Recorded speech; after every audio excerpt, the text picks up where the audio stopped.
The aims of developing the framework were many. Some aims were for educators, so for example, to provide a common language across the country in which educators could talk not only with each other, but also with professionals of many different backgrounds with whom they need to work. So for example, social workers, speech pathologists, and so on.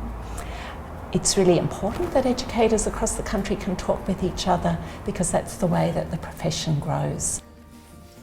The framework for school aged care was rather exciting time because it was the first time that there was actually a description of the kinds of activities that school aged care services were engaged in. So it was really very enlightening for parents, for other educators, for teachers and for principals to have this document that had some descriptors about the kinds of things that school aged care children did after 3 o'clock and before they went home. In many cases, it's helpful to talk with people about the difference between a roadmap and a GPS. And that metaphor can help people think through about how the early years learning framework is not at all like following a GPS that tells you you must turn right here or left here. Instead, it's much more like a roadmap where you have a sense of where you want to go and you use the map as a guide to help you think about different ways you may choose to get there. I sometimes think that educators go to the back part of the framework and they look at the outcomes before they actually read the front part of the framework that actually describes the principles and practices that actually help them to understand the way in which they should engage. I've noticed that as people gain confidence in using the framework, they're less inclined to look at the outcomes first, and they focus much more on the principles and the practices. And it's lovely to hear people say, yes, the practices and the principles really sum up what's important to them. Critical reflection underpins unpacking all of those things, and I think that's been one of the really key practices that have been really drawn out in the frameworks. I'm really encouraging people to think about how critical reflection helps them to actually build their competence and their skill. One of those words that worried quite a lot of people, I think, at the beginning was the whole idea of intentionality, because I think a lot of people associated that with a very direct, structured way of engaging with children. But I think more and more people have come to realise that it's about thinking very thoughtfully about the learning possibilities, the educational possibilities that are in various activities that children might be engaging in or that they're providing with children. That intentionality is really important in relation to planning and that planning cycle. I think sometimes we forget that we are quite intentional about the way in which we do things, whether it be the routines of preparing meals or the transition from indoors to outdoors, that all those things are as important in our intentions for the children's well-being at the service, and so that all becomes part of our planning. One of the things that really has concerned me is around people's interpretation of the word documentation and what that means for recording children's progress and how that can be enacted in a service.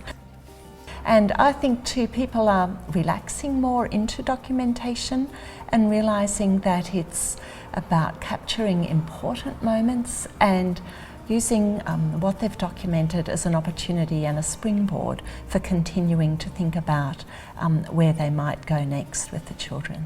I know so many families say, and I've heard educators say too, that families don't want to read lots and lots of documentation, but are really looking for the key moments, using documentation as a way to share those key moments and what's really special about them. I was thinking about the way in which families and the records that they keep about their children's development, and that's particularly in school age care where children are often in the same space perhaps for 6 to 7 years. The kinds of records that you would keep as a family to chart your growth and development.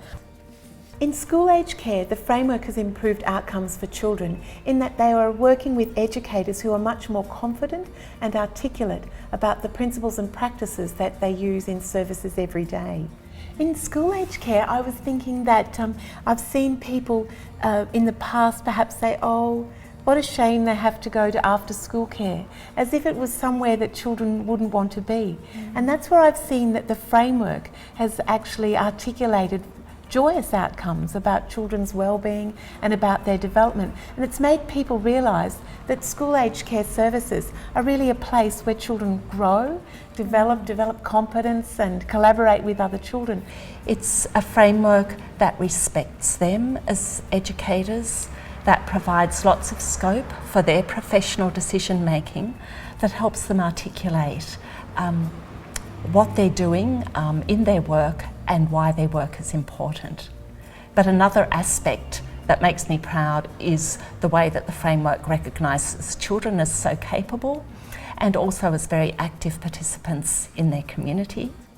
So it's timely now to stop and think, where do we take them next? What else is there still to be achieved? And what possibilities are they continuing to open up that people might want to explore? I think that's where critical reflection becomes really important, because that's that opportunity to actually unpack some of that, the notion of what learning is actually occurring, because people can actually talk with each other and explain their ideas about what they perceive learning to be. Some of that terminology that's associated with education and learning.